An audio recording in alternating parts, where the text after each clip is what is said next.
like to ask you some questions and share your ideas. And what is your current role? I'm teaching mathematics at Garden City Collegiate, which is a part of Seven Oaks School Division in Winnipeg, Manitoba. Okay. And what are the successes in your teaching?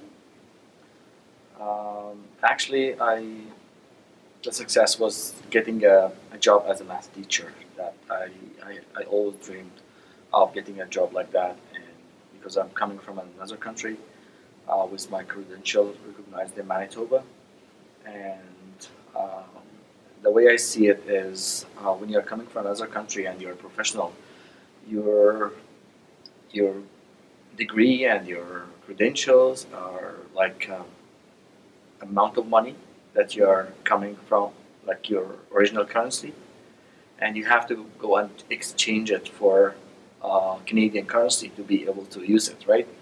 And the IET program actually helped me to exchange my experiences and credentials for Canadian experiences.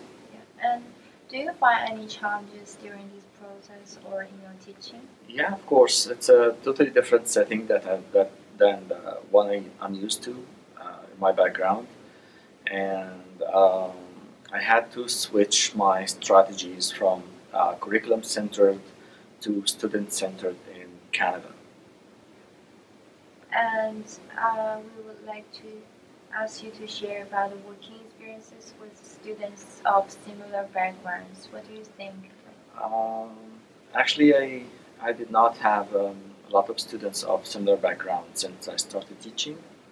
Uh, but it's all diverse community, and I have to differentiate my teaching strategies and classroom management according to the situation and what kind of student do I have and deal with. So And it's always changing. yeah, and do you find any possibilities or challenges when you work with students with different backgrounds? Um it might be challenging at the beginning, but actually, we are having lots of support at the school, and whenever I face a new situation and I don't know what to do, I get help from the school, vice principals, guidance, and resource teachers as well. They are helping a lot with dealing with different situations, and if it's new situations to me, right? So it's very supportive.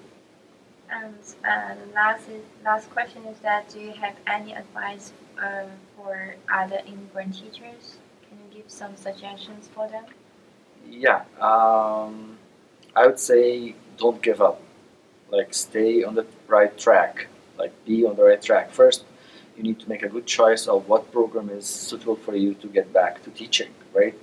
And second, you need to check the requirements for being hired in Canada. Like you need to have a good language, English language or French language. These are the two currencies that you can spend here, right? And you get your credential recognized, and then you go for certification to be permanent certified in Manitoba. Then you apply for jobs, and it's better to have to be in a program that has practical education in it. So through the practical education, I had people to speak about my teaching, right? So I had a collaborative teacher who can speak about my teaching, who has been with me in the same room teaching, right? Before that, I did not have anyone to speak about my teaching because I cannot bring people from my home country to speak about my teaching, right? So that's the first step on being in the right track is to have a program to recertify and have practicum education in Canadian schools. That is real life here. Yeah. Thank you. Thank You're you for your welcome. contribution. Thank you.